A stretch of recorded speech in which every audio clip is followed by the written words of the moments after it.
Segona ronda en marxa d'aquests playoffs de l'NBA. Artau Pasqual, què tal? Bon dia. Joan, bon dia, molt bé. Tu què tal?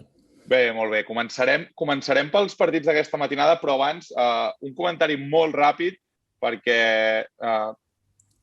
digue'm, amb una paraula, dues, amb el que tu vulguis, amb una frase si cal, quina sensació et deixen els nets de Durant, Irving i Harden, tot i que no el tenim en dansa, però quina sensació et deixa el cos després del 2-0 aquest inicial contra Milwaukee? Jo crec que simplement una paraula és superiors, vull dir, és que no... Superiors portant-ho bastant al límit, vull dir, superiors de veritat. A veure, el que dèiem, això dels nets, els nets superiors a Milwaukee. Comencem pels partits d'avui. El segon partit de la sèrie entre Filadèlfia i Atlanta, que ens va deixar la sorpresa del primer dia, sorpresa, per dir-ho d'alguna manera, de la victòria d'Atlanta avui a Filadèlfia posant una mica les coses al seu lloc, no? Sí, tot i que és un partit que deixa sensacions una mica estranyes. He tingut la sort de poder-lo veure en directe i és un partit que a mi no em deixa tan tranquil com a aficionat dels Sixers com crec que indica el marcador. Perquè la primera part, els Sixers han de fer una gran quantitat de coses bé per poder acabar guanyant només de 2 punts. Primer quart absolutament demolidor. I al segon quart es presenten dos problemes, que és que sense estar la segona unitat, sense estar els Hawks encertats pel que són els titulars, apareix la segona unitat dels Hawks i et rebenta el partit, que són Danilo Gallinari i Kevin Huerter, i els números estan aquí, vull dir, el resultat final de la primera part del duel de segones unitats és 32-0. No només et parla de com de bé fan les coses a la segona unitat dels Hawks, que tenen molt talent per això, sinó també de que si suma 0 punts la teva banqueta hi ha un problema. Llavors, sumant aquest factor, repeteixo, la quantitat de coses bé que havia de fer Filadèlfia per impedir que Trae Young se sentís còmode, defensa brutal de Ben Simmons sobre Trae Young, molt i molt bona. Jo d'aquella primera part no me'n vaig gens tranquil. La segona, per mi, el resultat és una cosa, però el com arriba és una altra. Més enllà de la brutalitat de Joel Embiid i que hi ha un moment que els Hawks desconnecten i tal, intervé un home que és Shake Milton, que Shake Milton és un jugador que, si bé més o menys estem tots d'acord que hauria de tenir més minuts a la rotació habitual dels Sixers, no n'estava tenint. Entra en mode revulsiu, esperant sacsejar el partit ell.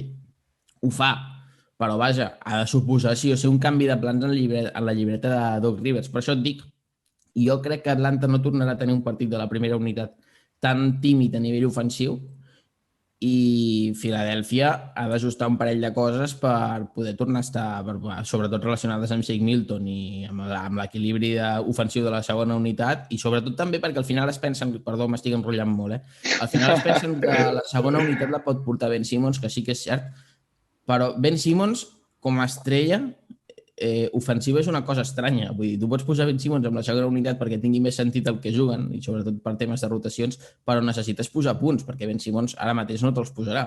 Llavors, el tema Shake Milton jo crec que és bastant important, sobretot després del d'avui, i també em val una mica després de l'altre dia, que torni a l'equip perquè és l'únic que t'aporta alguna cosa diferent d'aquests. De fet, volia posar èmfasi en aquest nom, amb el de Ben Simmons, perquè creus que pot anar per aquí? O sigui, la idea és una mica que vagi per aquí, aquesta sèrie, no? Amb el duel directe, evidentment, comptant el factor Embiid, comptant el factor Bogdanovic i el tema que acabes de comentar de les segones unitats, però pinta que una mica el transcurs d'aquesta sèrie anirà per aquest enfrontament entre Ben Simmons i Trae Young, no? La manera que pugui controlar Ben Simmons al base d'Atlanta. Sí. Al final hi ha un factor... Bueno, hi ha dos factors realment que s'ajunten molt. El primer és que realment en la majoria d'accions de Trae Young no hi ha dos jugadors relacionats, sinó que n'hi ha 4, que són Trae Young, el seu defensor, el pivot que puja i el defensor del pivot que puja. Llavors, en aquest sentit, ja tant el que t'involucra com les condicions del camp són més concretes. Jo crec que per aïllar això, el que buscarà Atlanta precisament és muntar un duel directe com a tal entre Trae Young i Ben Simmons. Què vol dir?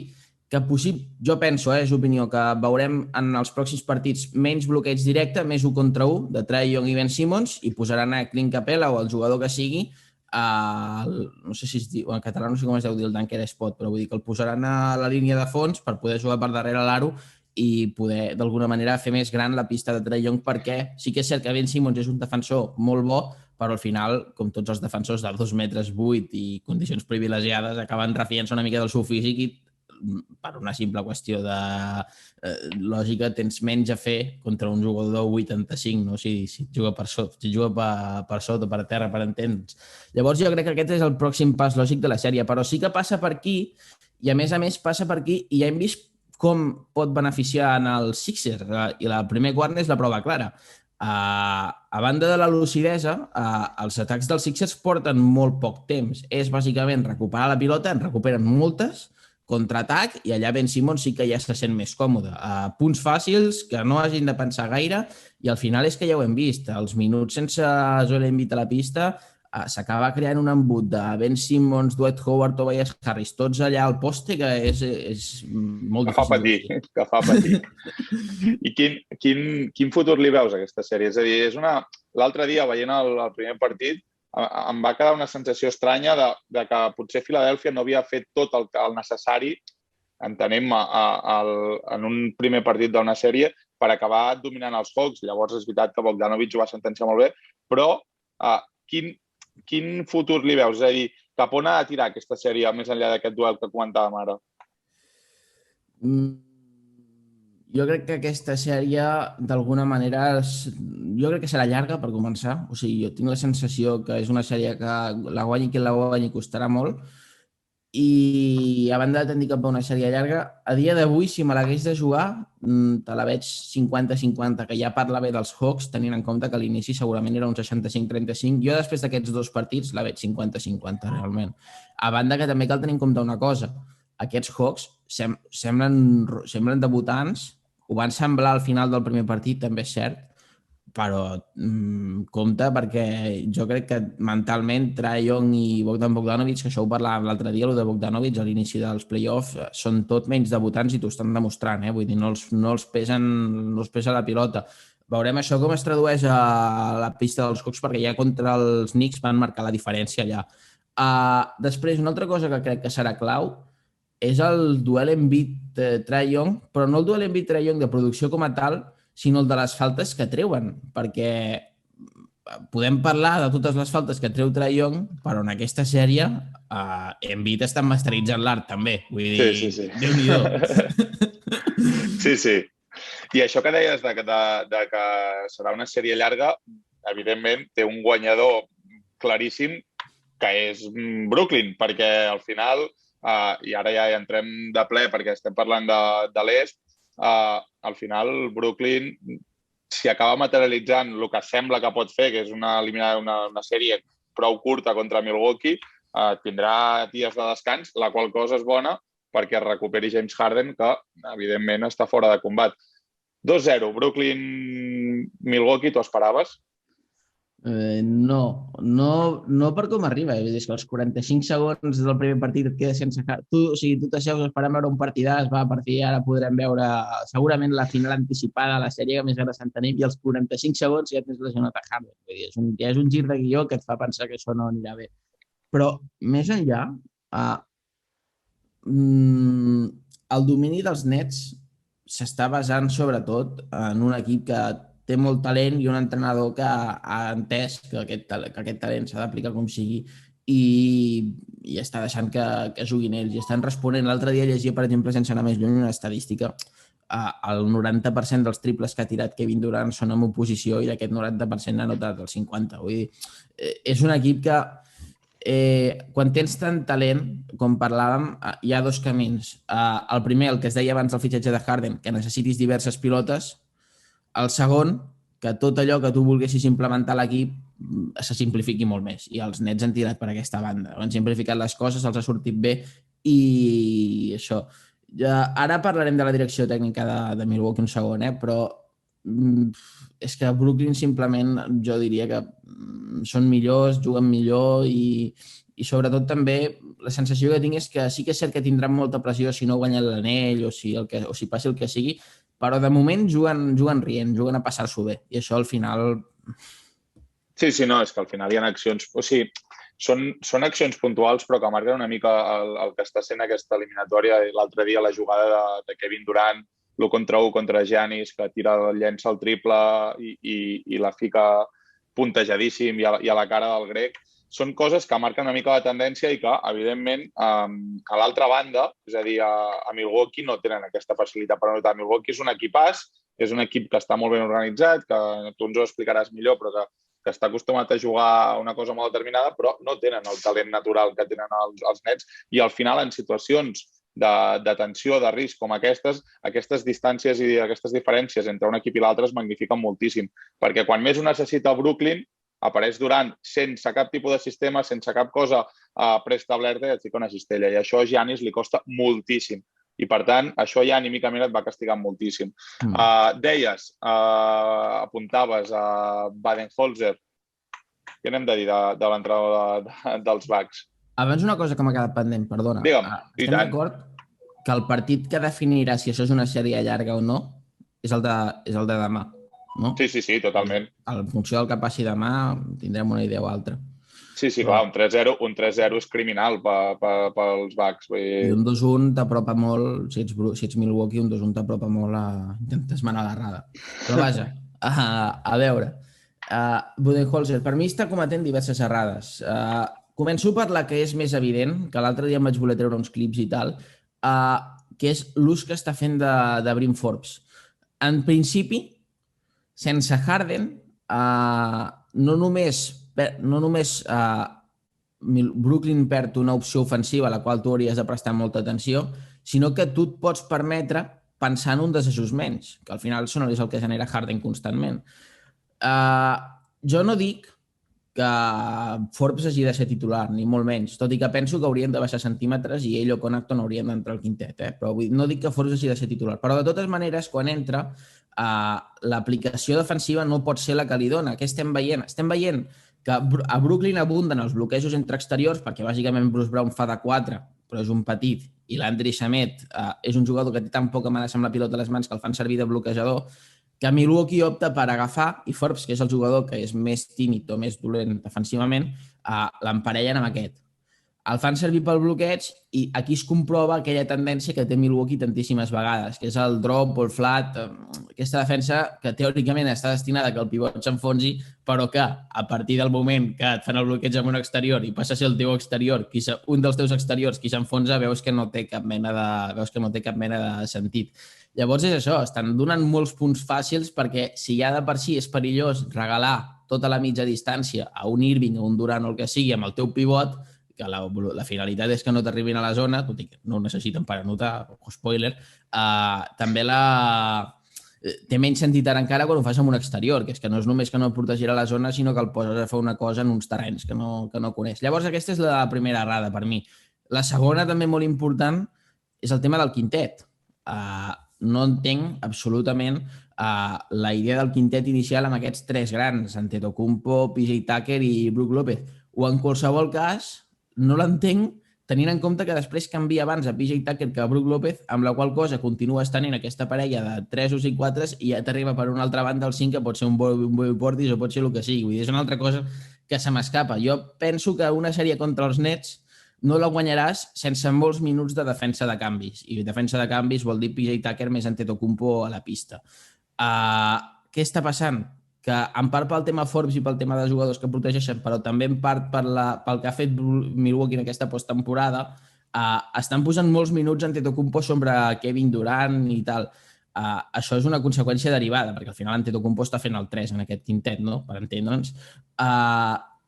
Ostres, Antetokounmpo és un jugador que ha guanyat els 2 defensors de l'any a base de ser defensor de costat feble i ajustar-ho absolutament tot partint de marcatges de jugadors menys perillosos i ajustant tota la resta de coses.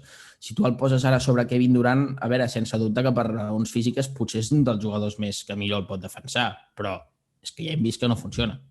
No funciona i a més naturalitzes una peça. Per mi, aquestes coses a mi se m'escapen absolutament i no les entenc. I després, una última, perdona, molt ràpid. Vam destacar que un dels punts importants per a aquesta sèrie i per al playoff en general era que Antetokounmpo jugués de pivot i tingués moltes situacions de bloqueig directe en atac, i jo n'he vist poquíssimes.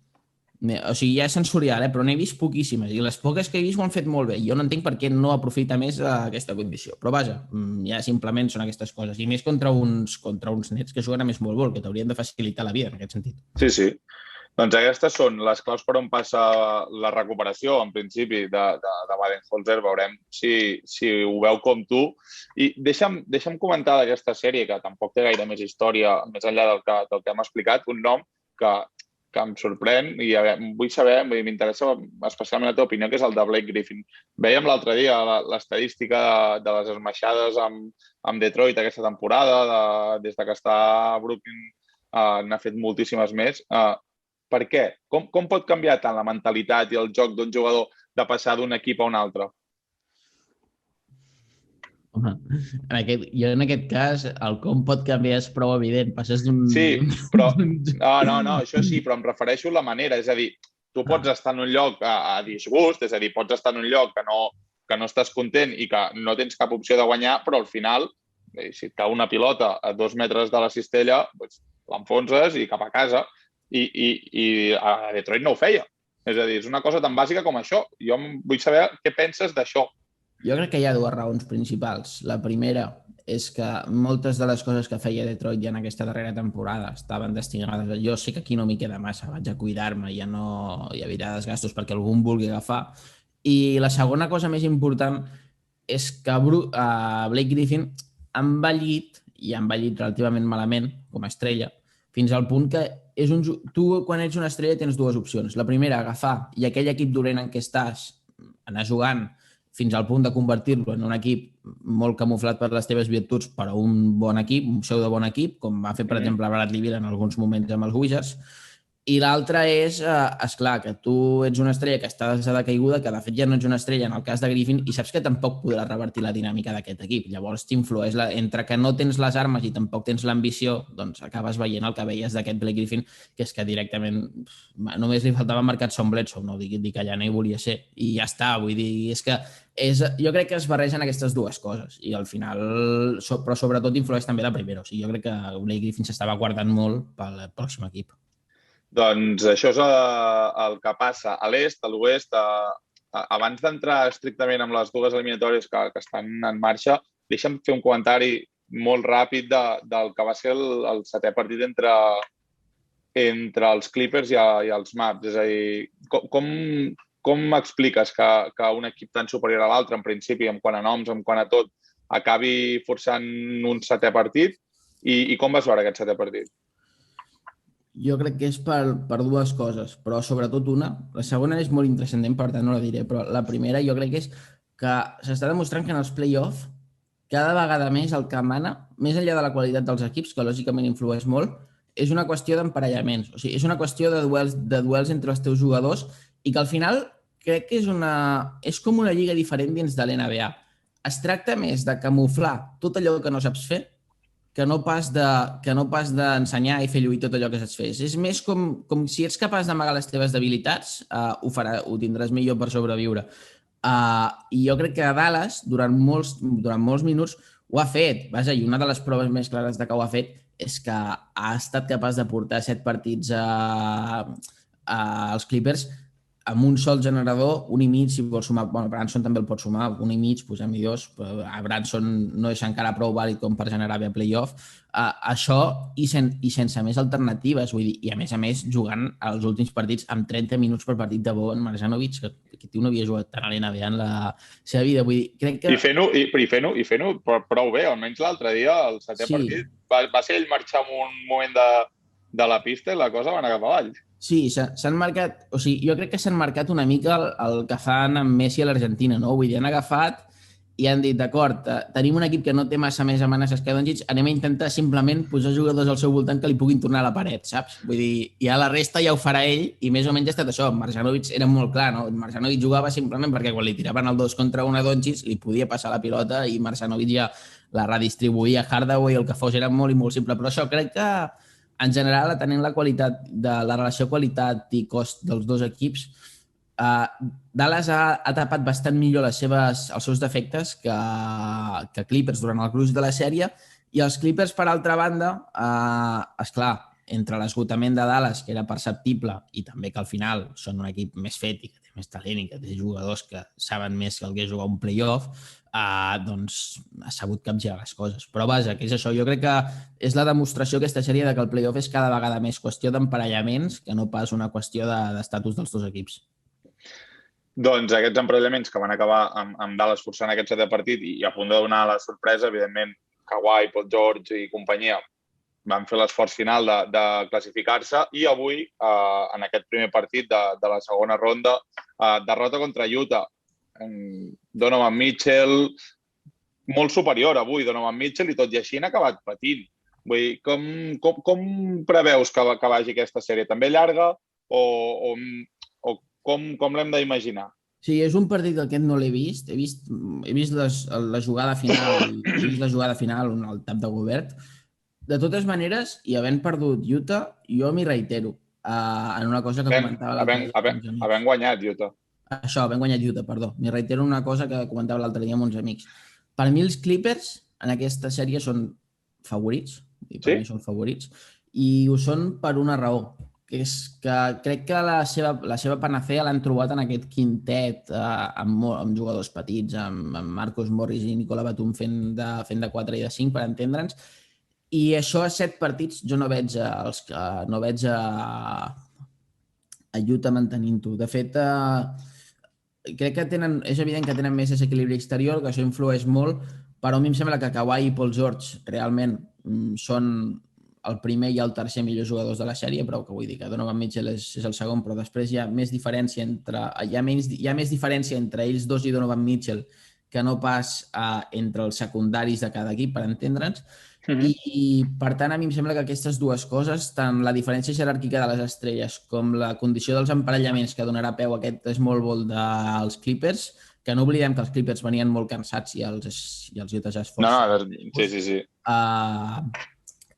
Juga a favor dels Clippers. Serà una sèrie llarga, lògicament, ara ja no pot ser de 4 partits si han de guanyar els Clippers, per tant serà una sèrie llarga. Però jo vaig a això. Jo et dic que per mi, independentment del que ha passat avui, els Los Angeles Clippers són no molt favorits, però sí que estan un pèl per damunt.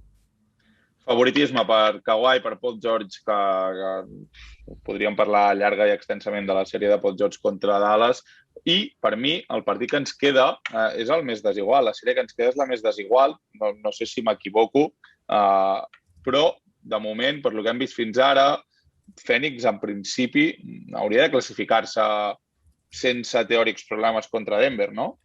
Sí. Un segon, perdona. Un moment. Vale, ja està. Perdona, que m'estava escrivint una cosa. Vale, ja està. Adentro, digues. No, el del favoritisme de Phoenix sí. O sigui, realment és això. En el partit de Phoenix i Denver hi va haver una cosa que es va notar molt, que és que Phoenix té molts fronts oberts als quals ha de fer front, valgui la redundància, a Denver, pels que realment té Denver i ha d'ajustar a Phoenix. Partint de la base que Phoenix ja de per si ha estat un equip top 10 en defensa de tota la temporada, que és una cosa que sovint no es parla, però que realment ha passat i que té nom, vull dir, té un nom que ho encapçala, que és el de Michael Bridges, vull dir, és el clar culpable d'això. Al final, a playoff, moltes vegades necessites, i això ho vam parlar en la sèrie Denver contra Blazers, i aplica el mateix aquí, necessites referències exteriors. Denver no les tenia, Portland en tenia 2, però clar, Portland al final ja sabem que era molt menys equip, com s'ha demostrat que Denver. En el cas dels Suns, això no passa. Chris Paul i Devin Booker són més del mateix que Lillard i CJ. Però tot el que hi ha al seu voltant és força millor, força més compacte. Llavors, és clar, són moltes coses a les quals has de prestar atenció. Això et porta, lògicament, al que comentàvem, no? És prou favorit Phoenix contra Denver, tot i que si hi ha un equip resistent a l'NBA, ja sabem que aquests són els Nuggets. Sí, correcte. Deixa'm fer-te 3 preguntes. Bueno, 2 noms i una pregunta, que és que ara pensant-ho molt ràpid, clar, a l'oest, ara mateix es planta un finalista que, clar, fins als Lakers segurament serà una mica una novetat. Quin dels 4 equips veus a hores d'ara, a 9 de juny, més clarivident de poder jugar a les finals? De l'oest. Sí. Ara mateix, per mi, l'equip que té més possibilitats de jugar a les finals és... Estic entre els Phoenix Suns i els Clippers. Jo vull que siguin els Suns. Tinc tentació de dir els Suns, però jo, jo crec que els Clippers estan més a prop. O sigui, em sembla que els Clippers tenen més coses. Però tant de bo m'equivoqui molt. Vaya embarcadeta t'he ficat. Llavors, deixa'm acabar parlant de 2 noms concrets. El primer, el de Tom Thibodeau, millor entrenador de l'any. Què? És a dir, què et genera aquest nom com a millor entrenador de l'any? A veure, primer em genera moltíssima alegria. Ahir me'n generava més que avui, també et dic, o fa 2 dies me'n generava més que avui, perquè al final Tom Thibodeau, bueno, per la gent que no ho sàpiga, jo soc dels Chicago Bulls, jo simpatitzo molt amb els Chicago Bulls, ja no sé si soc dels Bulls o Harden, però simpatitzo molt amb els Bulls. Sí que ho sabem, sí que ho sabem. Els que et seguim a Twitter ho sabem. Mira que em parlo poc últimament, em parlo gens. Però clar, si no juguen poc en pots parlar, però entre Markkanen, entre Zach LaVine i companyia t'han donat una temporadeta bastant curiosa. Tom Thibodeau. Tom Thibodeau em genera molta alegria perquè ja fa 10 anys va ser l'entrenador de l'any i ara encara, ja et dic, me'n generava més fa 2 dies, però vist en perspectiva, que ara ho valoro més. És un entrenador que, recordem, va passar 3 anys fora de la Lliga, gairebé, o 2 anys fora de la Lliga, segons ell reinventant-se. Bueno, d'això en tinc algun dubte. Ha arribat a l'NBA, jo crec que ha aplicat el mateix ABC de sempre i li ha valgut per tornar a guanyar evidentment, un entrenador de l'any 10 anys després amb els mateixos codis i a més en una NBA que ha canviat molt a nivell de gestió de vestidor, que això és una cosa que jo tinc moltes ganes de veure com en aquesta nova època de tracte dels jugadors amb els entrenadors i tot el... És igual que, evidentment, hi ha més player empowerment ara, vull dir, que fa 10 anys. Jo vull veure com ha evolucionat en això Tom Thibodeau, o vull que ho expliquin algun dia si es pot, i perquè tenia pinta bastant de sergent, bàsicament, no per res més. I, a més, amb el que dèiem, amb uns codis d'equip molt similars a nivell estructurals que tenia i que divergeixen fora del que és la Lliga. I després, evidentment, pel factor aquest, l'NBA és una lliga que no et dona oportunitats eternes, però quan te les dona les has d'aprofitar.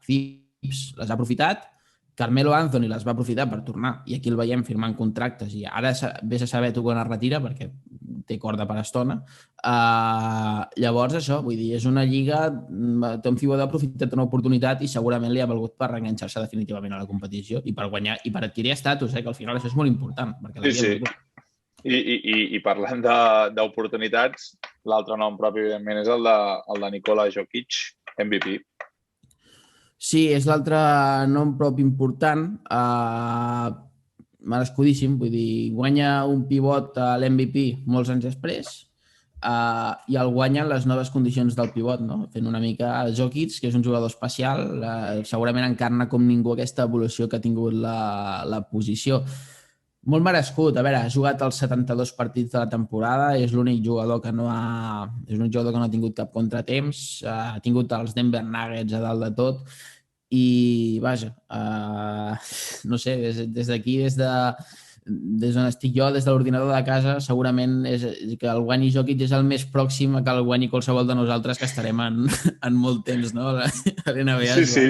Però hi ha una cosa que a mi em crida l'atenció, que és que, evidentment, tots hem vist les fotografies de Jokic de quan era més jove i de no fa tant temps, però físicament Jokic tu ho acabes de dir, ha jugat els 72 partits i és curiós perquè, tot i segurament, no sé, l'exemple, l'estàndard físic del que ha de ser un jugador de NBA, es mou amb una facilitat que hi ha molts jugadors que físicament són molt superiors però que no es mouen amb aquesta facilitat. Per tant, entrem en aquell punt de discussió que sí que t'apropa molt al que deies tu, que nosaltres dos podem ser MVPs de la NBA, però hi ha un treball, jo crec, evidentment, és evident, però no està tan lluny de ser un jugador físicament diferent a la resta. De fet, això donaria per un boot room, però a mi m'agradaria que un dia redefiníssim tot el que és la capacitat atlètica a l'NBA. Vull dir, a mi m'agradaria que un dia redefiníssim tot això, perquè crec que és un concepte que ha evolucionat molt i Jokic, sense ser un prodigi a nivell de musculació, ni a nivell de cames, ni res, té alguna cosa, durabilitat per començar, que li fa la vida molt fàcil. I hi ha molts jugadors que es qüestionen el seu estat físic, la seva dedicació al bàsquet, el que sigui, que tenen més durabilitat que la resta. Ara intentava pensar algun exemple FIBA, ara no em ve al cap, però no perquè no existeixi, sinó perquè simplement no em ve. El mateix Harden s'ha qüestionat moltíssimes vegades la seva durabilitat. Ara és difícil dir-ho perquè està lesionat, però és un tio que ha jugat les temporades senceres durant molt temps i assumint càrregues surrealistes. Vull dir, ara Jokic més del mateix. Un dia aquest concepte convé redefinir-lo perquè són jugadors que fugen una mica dels cànons tradicionals i del que segurament un entrenador de tota la vida hauria volgut que fos el seu millor jugador, però que de totes maneres, és clar, vull dir, bueno, és una mica una nova generació en aquest àmbit. Sí, sí. De fet, en farem algun i en parlarem i segurament el nom que sortirà primer serà el de Luka Doncic, perquè seria una mica l'evolució de Doncic seria aquesta relacionada amb Jokic, que segurament no està en el millor moment físicament de la seva carrera, però tot i això és capaç de dominar una cosa tan complicada com és un partit i unes sèries de l'NBA. Això és el que ha donat de si o que està donant de si fins ara aquests playoffs de l'NBA. Va molt ràpid, la tendència jo crec que els dos la tindrem bastant clara. Avui no hi he pensat en res d'això, però bueno. No passa res, ho farem. Jo hi vaig pensar com puc, però bueno, els Nets, no? Estaríem d'acord? Sí, la meva tendència també són els Brooklyn Nets. Simplement el que dèiem, són superiors, però no és que siguin superiors respecte dels Bucks, és que són superiors respecte de la resta, vull dir, no... La ganga, jo aquí vull treure un nom, que ja començo jo, així et dono una mica temps de pensar. És que l'altre dia, veient el setè partit, em va sorprendre Terrence Mann. És a dir, que un jugador, ho diré amb tota la sinceritat, desconegut fins a aquell moment per mi estigués jugant i tants minuts en un setè partit. Vull que m'expliquis qui és Mann. A veure, Terrence Mann és un jugador que fa un parell d'anys va ser escollit a la segona ronda del draft i vaja, des de llavors doncs, va tenir una integració molt gradual a la plantilla dels Los Angeles Clippers, un exterior que, bé, doncs és un d'aquests tants exteriors que ha hagut de fer una reconversió de tenir molta bola a l'NCAA quan tancava cicle, tenint molt poc als Los Angeles Clippers, i que bé, doncs s'ha integrat bé fins als play-offs. El seu highlight més gran a l'NBA va ser i això és una collonada el que explicaré, però fins als play-offs el seu highlight més gran, saps a la bombolla que podien portar inscripcions socials i tal? Sí. Doncs una de les inscripcions que es podia portar era I am a man, i Terrence Mann va portar aquesta. Vull dir, fins aquí la dada. No sé si prometo que tot això, avui, mira, normalment en parlem, avui no n'havíem parlat i el nom de Mann, o sigui, l'he tret perquè a mi em va cridar l'atenció i no tenia res preparat l'Artau, vull dir, valorem el mite que està creant Artau Pasqual perquè saber aquestes coses a mi em fascina. Per això, Terrence Mann és això, i ara, doncs bé, a base del que ha de fer qualsevol rookie de segona ronda, no? Defensar i anotar els tirs que tens, doncs està creixent, i en una rotació que serà, un equip que serà cada vegada menys flexible a nivell salarial, com són els Los Angeles Clippers, que un jugador tret d'enlloc et respongui així, doncs és una notícia sensacional. La teva sorpresa, la teva ganga. La meva ganga està molt influenciada per avui, però jo vaig amb Shake Milton. Vull dir, em sembla que és el jugador que de manera gairebé inesperada per Doc Rivers, perquè realment en playoff normalment quan poses el jugador 10-11 és que ja esperes a veure què pot passar. Vull dir, és que... I t'ha canviat el partit, per tant, per mi és la meva definició de ganga. Vull dir, Shake Milton ha fet una cosa inesperada. La Mamba. Aquí. A veure, la meva Mamba... Mira, avui tiro de box score aquí, però la meva Mamba avui és Donovan Mitchell. Vull dir, veient el que ha fet amb els Utah Jazz o llegint el que ha fet amb els Utah Jazz contra els Clippers, 45 punts pel 45. Vull dir, no, ja està. Jo crec que, bueno, tenia apuntat aquí Booker i Phoenix, però per això que dius, perquè també va fer un partidàs Devin Booker i perquè sense fer gaire soroll, sense cridar molt l'atenció, 1-0 segona ronda i amb la sensació de que es classificaran per la final de conferència. Per tant, endavant amb Booker i endavant amb els Suns. El Xof. El xof, doncs mira, possiblement... Aquest és més difícil, però jo crec que va pels Milwaukee Bucks. Vull dir, si abans parlàvem de Sí, Brooklyn, sí. he d'anar pels Bucks. Vull dir, perdre de... Després de la derrota en el partit de lesió de Harden, tu havies d'esperar uns Bucks conscients de l'oportunitat, i si aquests Bucks conscients de l'oportunitat són els Bucks que perden de 39, és que alguna cosa ha fallat. De totes maneres, ja dic que aquest te'l personalitzo i el centro Mike Budenholzer. Per mi el xof torna a ser Mike Budenholzer i no és bona notícia que sigui per tercer playoff consecutiu. Jo tenia apuntat els Bucks també, però li sumo a la segona unitat de Dallas, que sí que tiro molt enrere perquè va ser diumenge, però vam veure la impossibilitat de competir quan realment Doncic va fer una primera part que surt de qualsevol tipus de lògica mental en un partit de l'NBA i més en un setè partit. L'Espantaocells. Aquí, mira, aquest ara serà més difícil perquè aquesta setmana hi ha hagut poca cosa còmica, realment. Bueno, ja també tirem molt enrere, però la del primer partit, la que va fer Durant. La de Durant? Pilota sacant de fons directe al taulell per darrere, el servint de fons, per tant, jo crec que... Sí, segurament. Aquesta és bona i mira, no és ben bé un espantaocells, però sí et serveix avui. Bueno, he rigut molt amb les celebracions que feia Dwight Howard, que ja l'enfocava especialment a la càmera després dels triples de Filadèlfia i tal. Vull dir, jo crec que sap quin és el seu rol i com a aficionat l'accepto ara mateix. I per últim, que el trending topic, què en diuen a les xarxes als Estats Units? Què es diu?